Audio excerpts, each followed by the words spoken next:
président part en vacances dans un style très président normal. Regardez. Arrivé hier soir en TGV en gare de Hyères, François Hollande avait encore sa cravate.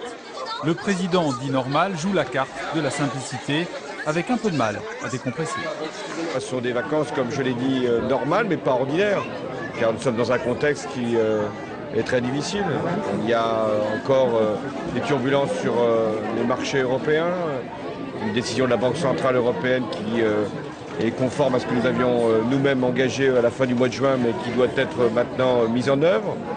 Et puis nous avons toujours ces difficultés d'emploi, donc ce ne seront pas de vraies vacances, mais en même temps c'est un moment de pause. Merci, c'est très long. Je vous la rends quand même. Oh, je la prends quand même. François Hollande, pas de sortie musclée en vélo façon Sarkozy, mais un pas tranquille avec madame à la Chirac. On va aller à Bormes-les-Mimosas là. Ah non, je vais vous faire réagir, mais juste avant, pour boucler la séquence, le retour des vacances de François Hollande, toujours en train, mais un peu plus bronzé le 19 août. La rentrée c'est maintenant, et il y a du travail qui nous attend, les Français qui veulent que les problèmes qu'ils rencontrent soient réglés, donc le changement ça se poursuit à son rythme, mais avec volonté et avec la perspective de redresser la France. Vous avez eu le temps de vous reposer? Oui, mais enfin en étant vigilant. Merci à vous. Merci. Voilà. Et c'est là qu'on sent le petit malaise quand même. Vous avez eu le temps de vous reposer, oui, mais en étant vigilant. On ne sait plus finalement. C'est toujours la même ambivalence, comme sur les discours. Il faut prendre le temps, et puis juste après, il faut agir dans l'instant. Il doit proposer aux Français une rupture avec l'agitation de Nicolas Sarkozy, mais en même temps, il doit pouvoir montrer qu'il n'est pas, qu'il se repose pas, et qu'il est capable de réagir quand la situation le montre. Pareil, il part en vacances, je me repose. Oui, mais non, mais je me repose pas. En gros, c'est impossible de, c'est inconciliable. Oui, un petit mot sur ces messages, Jean-Louis Missika. Moi, ce qui me frappe, c'est que le récit de la présidence Hollande n'a pas commencé véritablement. Je m'explique. Aux vacances ou aujourd'hui? Non, même aujourd'hui. Ah. C'est-à-dire qu'un mandat présidentiel, c'est une histoire qui dure 5 ans. Et donc c'est une histoire avec un récit, une narration. Ce qui se passe avec François Hollande, et ce qui est assez intéressant, peut-être justement, qui éclaire un peu sa personnalité, c'est qu'on sent une sorte d'hésitation. C'est-à-dire que le récit n'a pas encore complètement commencé. On ne sait pas quel type de héros il est, quel type on connaît les problèmes qu'il doit résoudre, on sait les difficultés auxquelles il doit faire face, mais on ne sait pas dans quel ton, dans quelle tonalité, dans quel style, est-ce qu'on est dans la tragédie, est-ce qu'on est dans le drame, quelle est grosso modo l'histoire qui va nous être racontée. Et donc il y a un effet de suspense, de suspension du temps, qu'il va falloir résoudre à un moment donné, parce que cette histoire, elle a déjà commencé, et d'un certain point de vue, s'il n'est pas capable de la maîtriser, ce sont d'autres qui vont la raconter. On a eu l'impression que l'été, les vacances, peut-être les sondages, peut-être les protestations de certains, on ne sait pas trop, mais en tout cas, on marquait des petites inflexions dans le discours. Écoutez par exemple François Hollande quelques semaines plus tard sur le plateau de TF1. Certains disent que les élites françaises sont découragées. C'est Jean-Pierre Chevènement d'ailleurs qui le dit, je crois. En tout cas, sont au fond incités à quitter doivent leur être pays. reconnus.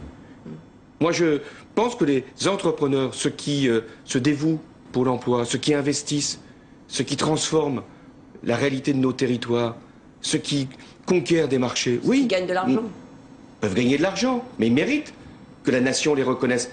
Mais être français, c'est à la fois recevoir effectivement des encouragements, de l'argent et donner à son pays. C'est ça le patriotisme, c'est donner le meilleur de soi-même. Et chacun doit prendre sa part. On a l'impression qu'il a un peu de mal avec le mot argent, il a un peu de mal à sortir, mais enfin on a quand même l'impression que le discours est plus positif, même s'il y a toujours beaucoup question de patriotisme. Et puis le même argument repris quelques jours plus tard par Manuel Valls. Écoutez. Le mot riche, c'est un mot tabou aujourd'hui au sein du Parti socialiste, à gauche, au sein du gouvernement, ou pas? Ça dépend comment il est employé. À partir de combien? Allez, on est riche à partir de combien? Moi, je crois beaucoup à la richesse de chacun. Je crois au talent. Je crois qu'il ne faut pas empêcher les gens de gagner leur argent si c'est leur talent, leur inventivité qui sont le fruit de cette richesse. Ce qui est insupportable, c'est la rente. C'est gagner sans faire le moindre effort, c'est l'insolence de l'argent dans un moment de crise. dans un moment où autant de nos compatriotes souffrent, dans un monde où il y a aussi beaucoup d'inégalités entre le Nord et le Sud, entre ceux qui gagnent beaucoup d'argent et ceux qui vivent qu'avec quelques dollars ou quelques euros par mois. C'est ça qui est insupportable. C'est d'ailleurs ça qui fait qu'on s'engage aussi en politique pour lutter contre ces inégalités. Voilà, ça finit par un grand discours sur le Nord, le Sud, l'engagement politique. Là aussi, on est quand même dans quelque chose de très moral, effectivement. Mais alors, vous pointiez les risques, on va dire, de la stratégie politique d'avant l'été. Est-ce que vous avez l'impression qu'il y a eu une inflexion quand même? J'ai l'impression que l'inflexion, en fait, est vraiment très cosmétique, si je puis dire. Ah bon? Parce que finalement, on remet de la morale sur la morale, si je puis dire, puisque là, on va distinguer maintenant les bons riches des mauvais riches.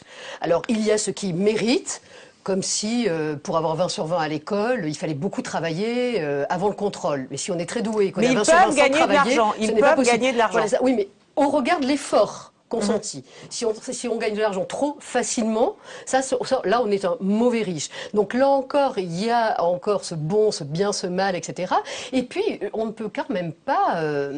enfin, je ne sais pas, on peut quand même pas dire qu'il n'y a pas un Roland un peu populiste dans cette histoire-là. Par exemple, à quel moment? C'est quand même une petite minorité qui détiendrait un pouvoir qu'elle a peut-être plus ou moins usurpé et qu'il faudrait rendre au peuple. D'accord, effectivement, parce que là, il dit, il y a les entrepreneurs, ceux qui se dévouent. Voilà, effectivement, il y a cette classification, enfin, il y a les bons, mais là, ils insistent quand même davantage sur les bons riches, non? Exactement. Il essaie de faire la différence, mais en fait... Est-ce que ça plaît aux riches? C'est vous qui avez écrit sur les riches. Est-ce que ça les rassure? Parce que les riches d'entendre ça. Il y a deux choses sur lesquelles j'aimerais insister. La première, c'est que j'ai l'impression qu'ils... Je sais pas que j'ai l'impression, ils ne savent pas qui est riche aujourd'hui. Nous, dans notre livre, on parle des riches d'aujourd'hui. Les riches d'aujourd'hui ne sont plus les rentiers du 19e siècle. C'est fini depuis longtemps. C'est-à-dire quand Manuel Valls dit ce qui est insupportable, c'est la rente, tout ça, vous dites là, il ne comprend pas de quoi il parle. Même si je suis d'accord avec vous, il fait la différence. Il y a les bons et les mauvais riches. C'est dangereux de dire ça aujourd'hui aussi. Mais il y en a de moins en moins. C'est fini. Aujourd'hui, plus de 40% de ceux qui sont riches dans le classement des fortunes de France sont des gens qui ont créé leur entreprise et qui sont enrichis. Aux États-Unis, c'est 80%. C'est l'entrepreneur qui se dévoue, ça. C'est l'entrepreneur qui se dévoue. Donc ça, est-ce que c'est un bon riche? Bon, il crée des emplois. C'est d'ailleurs ce que dit François Hollande dans son discours. Donc c'est quand même une accusation sur des bases qui ne correspondent pas à la réalité.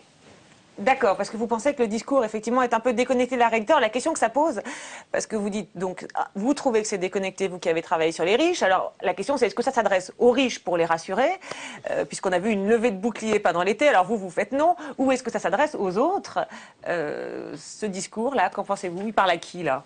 Il y a le temps de la campagne qui nécessite une mobilisation contre des adversaires. La campagne électorale de François Hollande s'est faite, comme celle de Nicolas Sarkozy avec d'autres adversaires, sur la désignation des riches. C'est quelque chose qui est très mobilisateur, ça repose sur un clivage social. Pour la gauche, c'est quelque chose qui est très carré. Puis vient le temps de l'exercice du pouvoir. Et face à l'exercice du pouvoir, effectivement, on a un président de la République qui ne peut pas se permettre quand même de voir toutes les élites disparaître. Donc, on introduit une distinction. Compréhensible. Mais je crois que l'exercice de la campagne, de la conquête du pouvoir est très différent en termes de ressorts politique et de ressort de discours politique par rapport à l'exercice du pouvoir.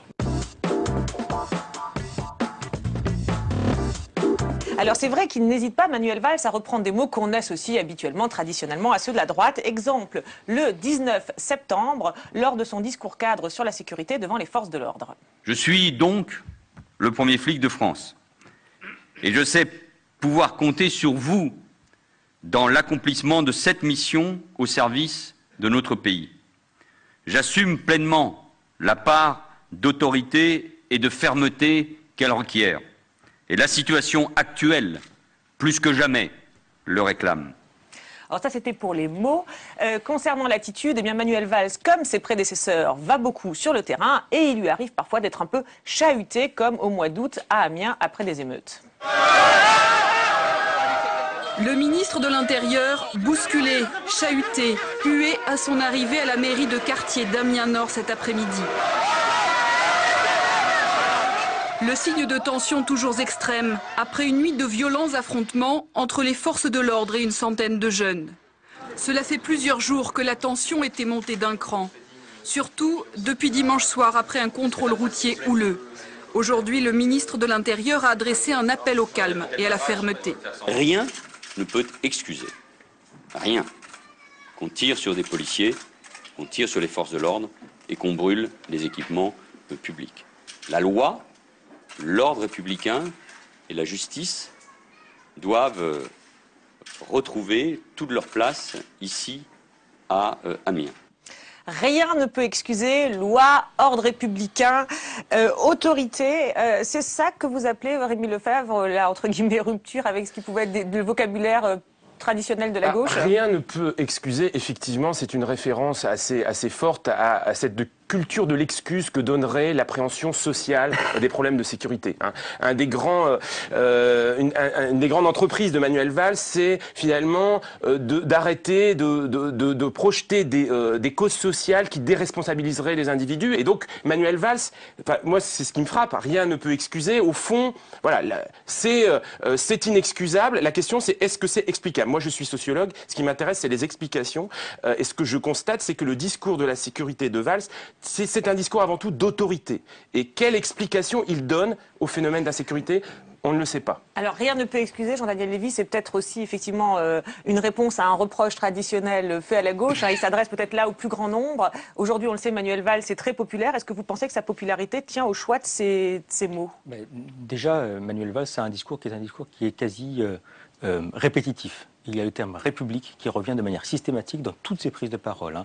Ce qui est intéressant, c'est qu'il parle d'ordre, mais il parle d'ordre républicain. Il parle d'ordre républicain et immédiatement de justice, alors qu'on sait qu'il y a parfois des conflits entre l'intérieur et la justice. Lui, il met tout ceci dans un ensemble qui est un ensemble plus global. Et une des raisons de sa popularité aujourd'hui, c'est le fait qu'il apparaisse comme étant extrêmement stable. C'est-à-dire que quelles que soient les circonstances, quelle que soit la situation, il répète la même chose et il donne le sentiment d'avoir une forme de matrice de conduite qui ne va pas forcément le déporter uniquement sur la droite, mais qui va s'inspirer de la République, et c'est aujourd'hui une des attentes extrêmement fortes de la part de la population française. Vous êtes d'accord, Alain Bauer, sur cette explication, effectivement, que c'est ce mot République qui est, on va dire, un peu, qui est très identifiant, et avec ce que disait Rémi Lefebvre sur le fait que le rien ne peut excuser, c'est peut-être là qu'il y a la rupture avec un discours de gauche plus traditionnel? D'abord, je ne sais pas ce qu'est un discours de gauche traditionnel, parce que c'est une création sympathique, mais il y a une temporalité dans ce que c'est qu'un discours de gauche. La gauche républicaine avait un discours d'ordre. Le référent de Manuel Valls, Georges Clemenceau, dans un débat historique qui est très marqué... On n'a pas d'extrait, là, pour le coup, désolé. Il y a des extraits dans les archives parlementaires. Il y a eu un débat extrêmement riche et extrêmement heurté avec Jean Jaurès sur c'est quoi la sécurité pour un républicain, s'opposant à la vision, entre guillemets, angélique, ou en tout cas révolutionnaire, pour être plus précis, parce que le débat était pas le même, avec Jean Jaurès. Donc on sent bien que dans l'histoire, la gauche a changé de discours. Je pense deuxièmement que le marqueur de Manuel Valls, comme il l'a écrit bien avant les primaires, justement dans le petit livre sur le débat Clemenceau-Jaurès, est un élément structurant qui est: la sécurité est un élément qui correspond à une vision des libertés publiques, le droit à la propriété, la sûreté, la liberté, la résistance à l'oppression, et il considère qu'il y a une armature, et vous l'avez souligné, mais vous ne l'avez pas répété, il ajoute justice à l'ensemble. Ça n'est pas rien par rapport au débat sur juste avant lui. Et je pense qu'il y a là une construction, y compris dans sa relation avec la ministre de la Justice, qui n'est pas seulement de la façade ou de la mise en scène, qui est la réalité d'une forme d'équilibre. Et dans cet équilibre, il y a l'ordre, il y a la justice, et les deux vont ensemble. Le gouvernement a-t-il renégocié ou pas le fameux traité adopté en son temps par le couple Merkel-Sarkozy? Pour commencer l'émission, je vous propose un petit feuilleton. L'épilogue est connu. Le fameux traité a bien été adopté ce mois d'octobre. Mais il y a quelques mois, 10 mois plus tôt, le candidat François Hollande n'était pas de cet avis. Écoutez-le. Cet accord n'est pas la bonne réponse. Donc vous ne l'appliquerez pas? Permettez que j'aille un peu plus loin dans mon propos. Allez-y. N'est pas la bonne réponse ni à l'urgence. Et là, il s'agit des semaines qui viennent pour redonner la confiance et pour soutenir la croissance. Ce n'est pas la bonne réponse. Ce n'est pas la bonne réponse non plus pour l'avenir de l'Europe, qui mérite mieux qu'un simple accord sur ce qu'on appelle l'union budgétaire. Si je suis élu président de la République, je renégocierai cet accord pour y mettre ce qui lui manque aujourd'hui. Voilà, donc le traité n'est pas la bonne réponse, il faut le renégocier. Mais lors de son premier voyage à Berlin le 15 mai, eh bien, il semble nettement moins catégorique. Je vous propose de l'écouter lors de sa conférence de presse aux côtés d'Angela Merkel. J'ai dit dans la campagne, et je le répète encore aujourd'hui, comme président de la République, que je voulais renégocier ce qui, à un moment, a été établi pour y intégrer une dimension de croissance. Donc la méthode dont nous avons convenu consiste à mettre toutes les idées, toutes les propositions, et voir ensuite quelles sont les traductions juridiques pour les mettre en œuvre. Et c'est au terme de ce travail que je pourrai répondre à votre question. La question qu'on se pose, c'est est-ce que c'est un rétropédalage, un formidable rétropédalage, ou juste la découverte cruelle de la machine bruxelloise? Jean Quatremer. En réalité, dès le départ, on savait qu'il ne renégocierait pas le traité d'union budgétaire. Ah bon, parce que là, quand on a entendu, ce qui est amusant de voir l'évolution du discours, même quand il est ultra catégorique. Mais c'est très intéressant parce que dès le départ, il dit « j'ajouterai une dimension ». Je renégocierai, mais pas forcément sur le fond, mais je rajouterai quelque chose qui manque, qui est la croissance. Le premier extrait est assez intéressant quand il passe à RTL, où il explique bien ce qu'ils veulent faire. Et très rapidement, nous... donc vous voulez dire que pendant la campagne, il joue sur les mots? Il joue, à mon avis, du début à la fin, il joue sur les mots, et on savait dans son entourage, nous, à Libération, on l'a fait dès le départ, quand il a annoncé « oui, cet accord est un mauvais accord », etc. Donc on a dit « mais ça veut dire qu'il veut une crise européenne ». Parce qu'un accord européen, c'est pas un accord franco-français. C'est négocié à 27, en l'occurrence à 17 au sein de la zone euro. Donc on a été voir son entourage, on a fait une enquête, et très rapidement, il nous explique, oui, en fait, ce qu'on veut faire, c'est rajouter un volet. Un volet croissance, et en réalité, c'est exactement ce qui s'est passé. Oui, il faut bien voir quand même, je partage tout à fait ce qu'a dit Jean Quatremer, il faut bien voir que la position de Hollande était une position politique par rapport à la gauche et par rapport au Parti socialiste. Elle n'était pas par rapport à la construction européenne. Le problème, c'est qu'il faut bien se rappeler que François Hollande a été traumatisé par le référendum de 2004-2005, traumatisé parce qu'au Parti socialiste, il a pris une position en flèche pour le traité qu'on appelait le traité constitutionnel européen, qu'il a gagné un référendum interne, c'était pas facile, qu'il a divisé son parti, qu'après la gauche et le peuple français ont voté non, et il s'est dit plus jamais ça, c'est-à-dire je ne diviserai plus le parti sur des questions européennes. De ce point de vue-là, il a pas mal réussi dans la mesure... Même si avec le recul, c'est quand même un peu cruel de revoir ces extraits où il évoque le nouveau traité, etc. C'est cruel, mais c'est cruel, mais j'ajouterai un dernier mot. Les images sont cruelles. J'ajouterai un dernier mot. Quand on sait ce qu'est le Parti socialiste et ce qu'il a été dans les 20 dernières années, arriver à faire voter ce pacte, quand même, tel qu'il l'a été, très largement, parce qu'on a insisté sur ceux qui n'ont pas voté très largement, c'est quand même un assez beau tour de force. D'accord, donc en partant de ce point-là, finalement, assez loin de son point d'arrivée, il a pas mal mené sa barque, vous dites. Je dirais ça. C'est quand même intéressant, parce que vous dites l'un et l'autre qui savaient dès le départ que finalement le mot renégocier pour lui, ça voulait dire ajouter. Alors c'est une définition intéressante du mot renégocier. Sylviane Rémy, je voulais vous faire réagir à ça. Et puis à la manière dont il l'utilise, parce qu'effectivement, on sent qu'il joue sur les mots, comment il joue, comment le sens de ce mot renégocier évolue. Oui, renégocier au départ, il y a quand même ce préfixe re qui veut dire qu'on recommence. Si on dit à un étudiant de refaire sa copie, en principe, on va mettre la première page, la première feuille à la corbeille et il va repartir sur un nouveau travail. Donc ça, c'est l'hypothèse maximale. C'est le sens fort de renégocier. C'est-à-dire, on revient en arrière de l'action qui a été faite. Voilà. C'est ce que tout le monde a compris d'ailleurs quand il a dit renégocier. Alors, attendez, c'est ce que tout le monde comprend parce qu'il joue sur ce sens fort du verbe renégocier. Mais c'est pas si simple au niveau du lexique en fait. Parce que dès le début, dans votre premier extrait, il dit je renégocierai cet accord pour y mettre ce qui lui manque. Et personne ne dit, mais attendez, si c'est pour y mettre ce qui lui manque, c'est pas pour refaire le traité. Donc, dès ce premier... voilà, donc il nous informe en fait, personne ne l'a bien écouté, c'est quand même dingue. Alors pour mémoire, je vous propose de commencer par le candidat qui n'a pas beaucoup parlé du mariage pendant sa campagne, mais qui en a quand même parlé, on l'écoute. C'est ce renouvellement qui permettra de faire l'égalité. Égalité entre les femmes et les hommes, égalité entre les cultures, égalité entre les parcours, égalité entre les citoyens d'où qu'ils viennent.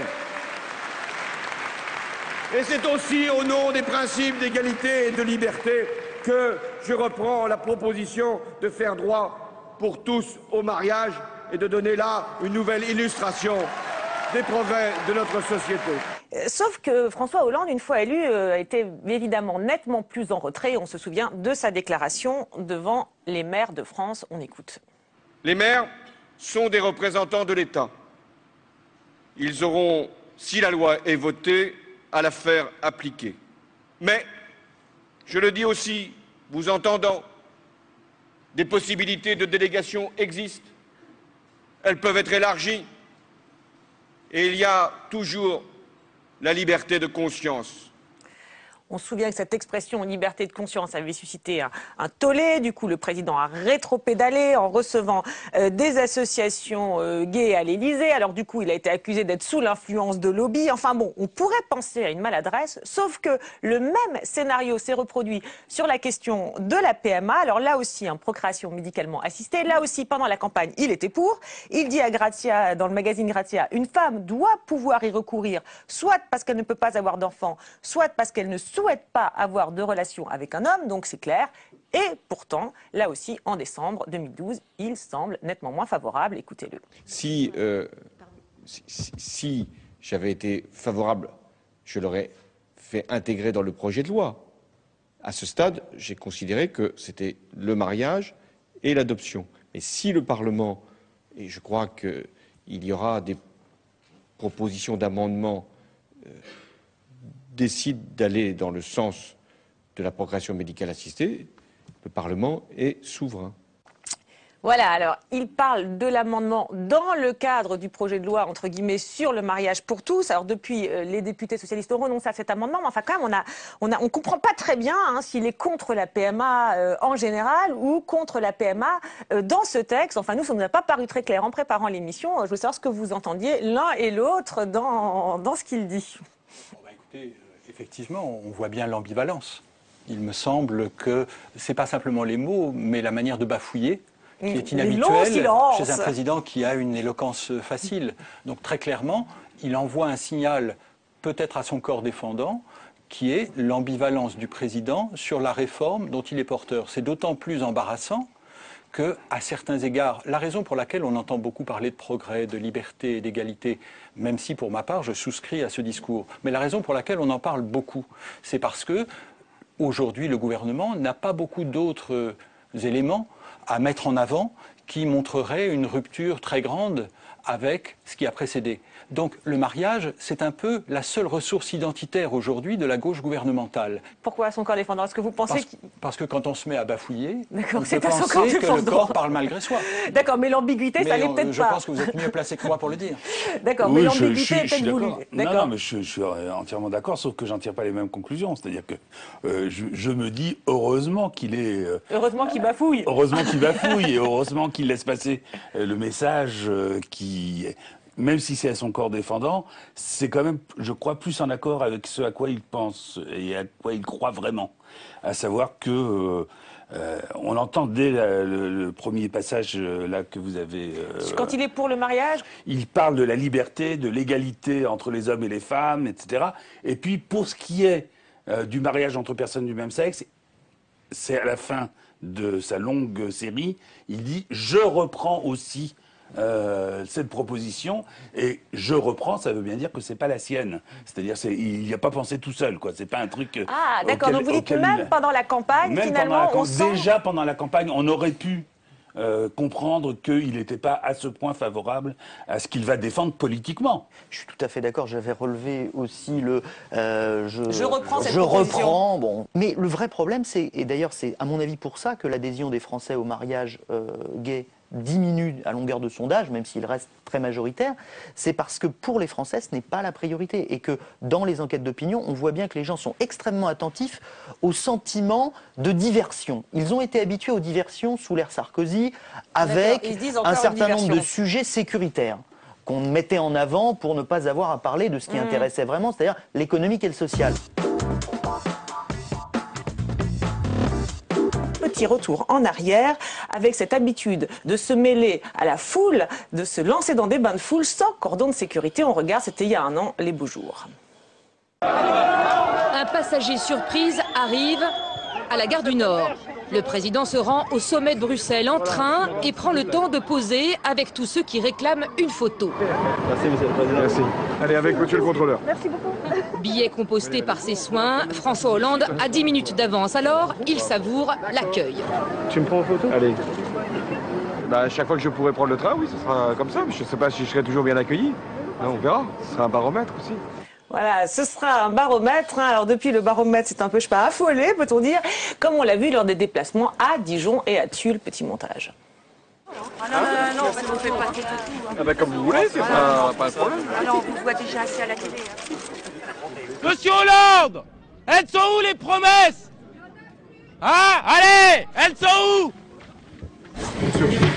Bonjour, faudrait pas oublier d'être de gauche, monsieur Hollande. Jamais. Mais on serait derrière vous si vous étiez de gauche. Voilà, François Hollande l'avait prédit, ce serait son baromètre. Alors la question, c'est faut-il continuer à rechercher ce genre de contact, à organiser ce genre de déplacement quand on est impopulaire, Jean-Louis Messica?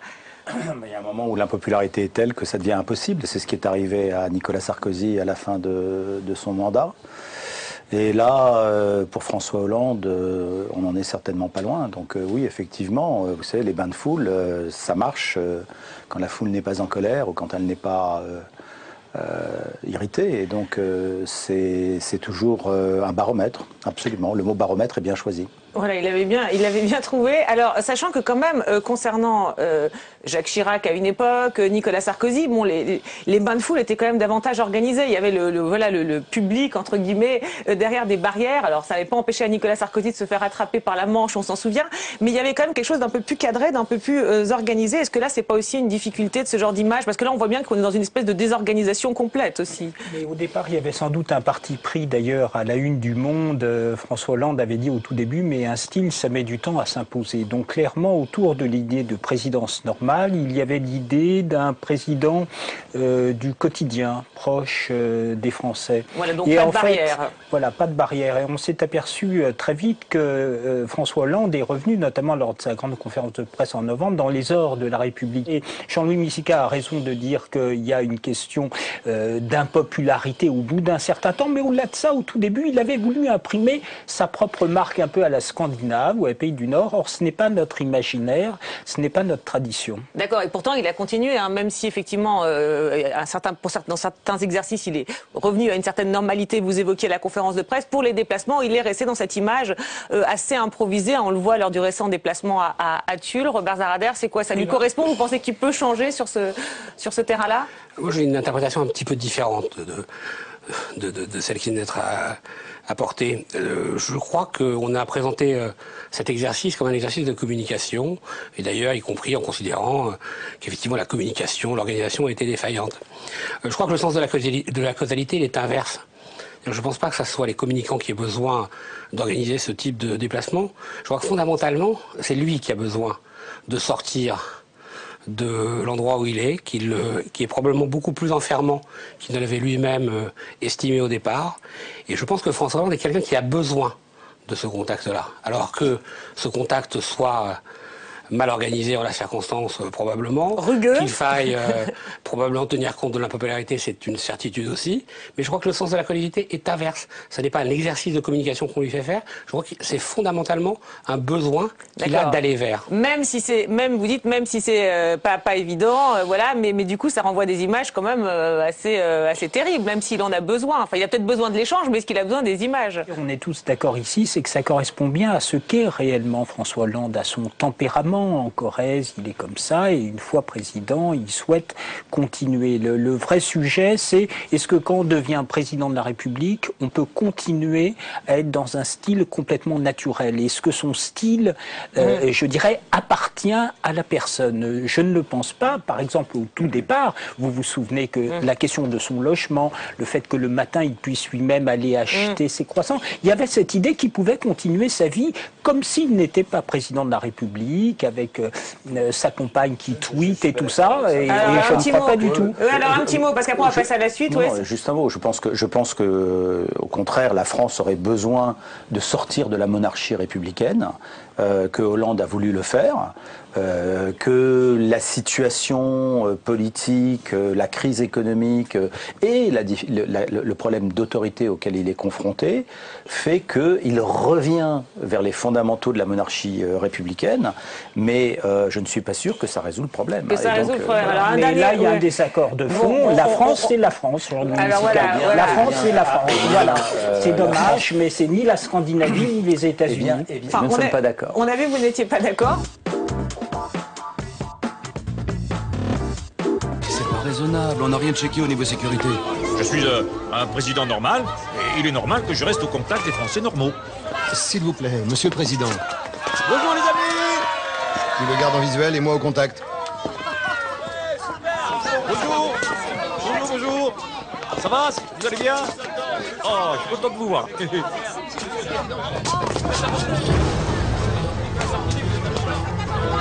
J'ai perdu le contact, Tu l'as toujours en visuel? Négatif, impossible de le reconnaître au milieu de tous ces gens normaux. Cherche un petit joufflu un peu chauve. Et j'en vois 12 des comme ça. Bonjour! Ça y est, je l'ai. Allez, il faut y aller maintenant, monsieur le président. Et c'est pas lui, le nôtre a des lunettes. Eh merde! Le voilà, on prend pas le risque de le reperdre, on l'embarque. Désolé, code rouge, monsieur le président. Mais je suis pas président, je suis comptable. Oh, mais enfin, mais lâchez-moi, ce n'est pas moi. Vas-y, Cette simplicité, cette proximité, il est vraiment comme nous, Hollande. Et ce sketch est repassé quelques mois plus tard en précisant qu'il s'agissait d'une production plus ancienne. Et c'est là que le contraste nous a frappé, où on s'est dit finalement, en préparant l'émission, que finalement, l'image de Hollande chez les humoristes, alors avec tout le recul, le second degré qu'il pouvait y avoir, c'était quand même un petit peu dégradé. Je ne sais pas ce que vous en pensez, Brice Teinturier. Dégradé, mais moi je trouve qu'elle est c'est toujours décalage. Les mêmes ressorts. C'est le même ressort. Ici, c'est l'indistinction, l'effacement, donc le manque de personnalité, le manque de charisme, etc.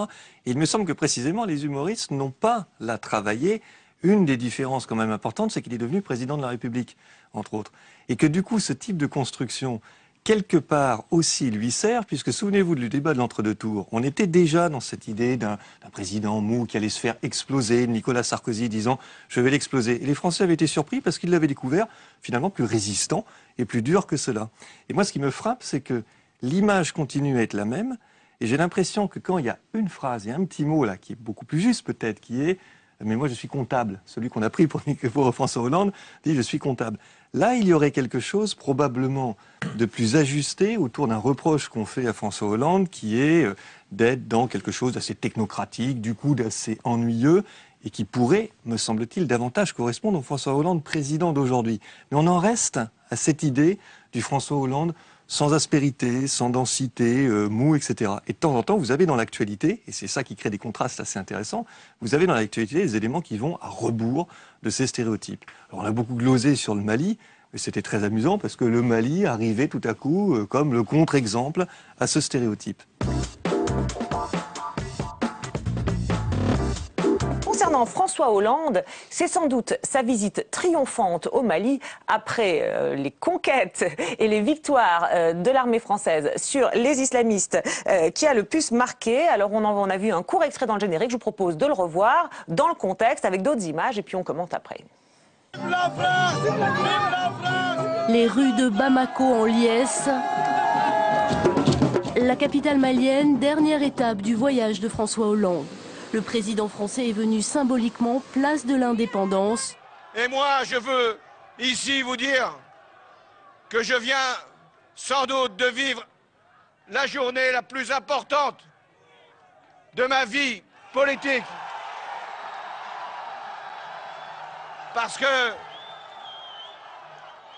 à un moment, une décision doit être prise. Elle est grave. Elle engage la vie d'hommes et de femmes. Cette décision, je l'ai prise au nom de la France. Alors, je viens sans doute de vivre le jour le plus important de ma vie politique. Alors cette déclaration a été très commentée, elle n'a pas toujours été très bien comprise d'ailleurs. Je voudrais savoir, vous, comment vous l'entendez dans cette phrase? Je crois qu'il y a des subconscients très forts. Il y a une image qu'on ne peut pas oublier, ou un mot qu'on ne peut pas oublier, the finest hour. It is our finest hour. C'est en 1940, lorsque Churchill, dans l'été 1940, s'est adressé aux jeunes pilotes de la RAF qui se battaient contre les avions allemands qui menaçaient l'Angleterre et qui leur dit c'est votre plus beau jour. Je pense que quelque part tous les hommes politiques, tous les hommes au pouvoir veulent revivre ce moment. Et je dirais consciemment, inconsciemment, François Hollande essayait de revivre ce moment. Simplement, comme disait Karl Marx, la première fois c'est une tragédie, la deuxième fois c'est autre chose. Ah d'accord, ok, on parle souvent des accents churchilliens qu'on pourrait avoir dans la bouche des présidents, voilà. Ça peut se manifester à différentes occasions. Face à toute guerre, Churchill surgit voilà, tout de suite. Toujours. Alors, puis il y a aussi quelque chose qui est important parce qu'il dit, à un moment, une décision doit être prise, je l'ai prise. Alors, est-ce que c'est là, est-ce que vous entendez aussi que c'est à ce moment-là qu'il endosse les habits du président, Louis Gauthier? Je pense que l'élément fondateur, c'est l'élection. Mais oui, que là, c'est un moment alors c'est pourquoi dit-il ça maintenant? Parce que ça, c'est à la fois une décision, la première qu'il prend d'engager les forces françaises dans son mandat, que c'est pas une décision qu'on prend à la légère, et il veut bien le faire sentir et le faire comprendre. Deuxièmement, je pense qu'il y a un ressenti, vous avez parlé de reconnaissance, qui est évident. L'opération militaire s'est bien passée, le pays a été libéré, et à Bamako, il a un grand discours, mais aussi un discours de restitution historique. Moi, j'ai vu des accents plutôt gaulliens, j'ai vu les réminiscences du discours de Brazzaville, d'une certaine manière, où il dit, voilà, vous avez combattu à nos côtés pendant la Première et la Seconde Guerre mondiale. Il le dit d'ailleurs dans son discours, de la même manière que le général de Gaulle avait dit, alors que la France, etc., c'est d'ici de ces territoires d'outre-mer. Eh bien, il y a plutôt cette impression, ce ressenti très fort qu'il évoque à ce moment-là. Alors, il y a quelque chose qui parle. On va revenir sur la question du timing, parce qu'il n'intervient pas à la fin du conflit, hein, puisque les soldats français sont encore sur place. Il intervient à la fin d'une période militaire où le pays a été libéré, mais évidemment, le conflit continue, les opérations militaires parce qu'on pourrait s'interroger sur le sens de cette visite à ce moment-là précis. Et puis, il y a aussi cette phrase, effectivement, une décision doit être prise, je l'ai prise. On se demande si c'est pas aussi une réponse, peut-être à certains reproches qu'on a pu lui faire, de son indécision, si ça s'adresse pas beaucoup aux Français sceptiques, Jérôme Sainte-Marie. Oui, alors en vous écoutant, je me disais qu'à partir des mêmes images, on peut avoir quand même des interprétations, des perceptions radicalement différentes. Je fais partie de ceux qui ont vu dans ces images une spectaculaire démonstration de faiblesse de la part de François Hollande. C'est-à-dire que François Hollande se retrouve d'une part en disant quelque chose qui est très peu compris en Hexagone, c'est le jour le plus important de sa vie politique. C'est très surprenant dans l'état d'opinion française actuellement d'entendre ça pour ce qui est une intervention en Afrique, justifiée ou pas, mais depuis le Tchad et d'autres, on a connu surtout beaucoup. Lointain, vous et surtout, dire. Regardez un peu l'image. Vous avez l'image d'un président de la République socialiste, en civil, entouré de militaires, et qui a tendance à peut-être se laisser un peu gagner par l'ambiance. On a connu, sans remonter jusqu'à Guy Mollet, mais on a connu quand même un certain nombre de responsables civils et socialistes se laisser quand même, comment dirais-je, un peu griser par l'ambiance militaire. Et là, il tient des propos qui font effectivement appel à l'histoire. Alors je n'aurais pas la cruauté de reciter Karl Marx comme mon voisin, mais effectivement, on est un peu dans l'outrance, on a une rhétorique assez curieuse sur le don et le contre-don par rapport à l'époque où les Maliens, certes, venaient en France, mais c'est un peu vieux, vous voulez dire. C'était pas totalement sur la base du volontariat, c'était, rappelons-le, quand même, l'Empire colonial. D'où l'importance du contre-don, peut-être. Et que donc, on est sur quelque chose qui est qui pourrait facilement paraître comme peu raisonnable. Et en tout cas, je trouve cette image, avec ces militaires africains ou français autour de lui, cet homme qui semble vivre quelque chose d'extraordinaire, alors qu'encore une fois, c'est une intervention militaire en Afrique, c'est pas non plus le débarquement de Normandie. Drancy, c'était la dernière étape avant l'enfer. L'enfer des wagons à bestiaux, l'enfer des camps d'extermination. Drancy, c'était la porte de l'enfer. Des milliers d'hommes et de femmes, d'enfants, tassés, parqués, martyrisés pendant des jours et des nuits, sans recours, affrontant la peur, la faim et cette incertitude sur l'issue finale. Ils attendaient. Ils ne savaient pas tous que la mort était au bout de l'épreuve. On voit bien hein, qu'il cherche à rappeler toute la dimension tragique de cette histoire, mais on voit aussi que ce n'est pas facile de trouver les mots. Il a d'ailleurs des rimes un peu curieuses. Et puis même s'il avait convié de nombreux jeunes à la cérémonie, eh bien l'exercice reste somme toute extrêmement classique. Ce n'était pas le cas de Nicolas Sarkozy, qui au début de son mandat avait tenté d'explorer de nouvelles pistes pour rendre l'histoire plus vivante. Un épisode est resté dans les mémoires, celui de la lettre de Guy Môquet, jeune résistant exécuté à 17 ans. Je vous quitte tous, 17 ans et demi. Ma vie a été courte. Je n'ai aucun regret. Courage. Votre Guy qui vous aime. Dans un silence total, le président essuie une larme. Il vient d'entendre la lettre écrite par Guy Môquet à ses parents, jeunes résistants communistes français, la veille de son exécution. Je n'ai jamais pu lire ou écouter la lettre de Guy Môquet sans en être profondément bouleversé. Et je voudrais dire aux Français que ma première décision de président de la République sera de demander au futur ministre de l'Éducation nationale que cette lettre soit lue en début d'année à tous les lycéens de France. Parce qu'un jeune homme de 17 ans qui donne sa vie à la France, c'est un exemple, non pas du passé, mais pour l'avenir.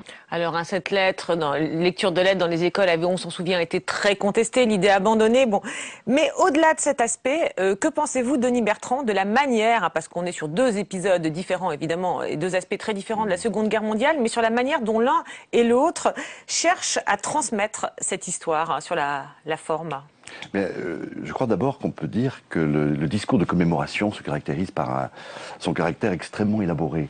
C'est de l'écrit parlé, c'est plus de l'écrit même, c'est de la littérature. Et je crois que c'est important, cette affaire, de souligner ce caractère très écrit et littéraire, parce que ça donne un peu la mesure de la relation avec l'événement. C'est-à-dire qu'il faut réussir à faire exister le passé à l'intérieur de la langue.